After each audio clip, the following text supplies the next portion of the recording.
blood and gore, and sometimes the dead back alive. In stories, in films, in art, this is how we separate ourselves from threat. Fantasy. I want you to cast your minds to being young. Maybe tucked in bed or maybe elsewhere. Told a story. What was the monster like? Was it big? Was it dark? Was it hairy? Did it have orange eyes? I'll try not to describe the Gruffalo too much.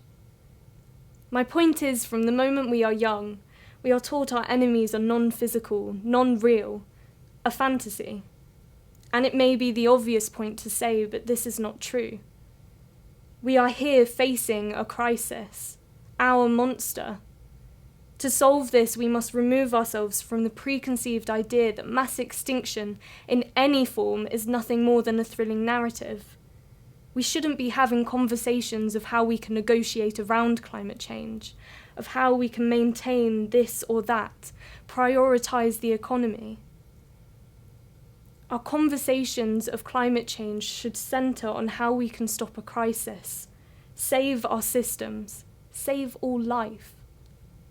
Our governments are focusing on fantasy, and it's worsening our reality because of it. It's sickening to see our approach to this issue. Targets too distant from what we need. Promises, even if achieved, can't help enough. We live in a world overwhelmed with misinformation, greenwashing, and climate anxiety. Failing to put this at the forefront of our political action is failing to fulfill your roles as representatives. In the same way we seek comfort from our parents from monsters, we are seeking the protection of our leaders. We rely on your commitment to change. This is not a fantasy. This is a real and threatening future.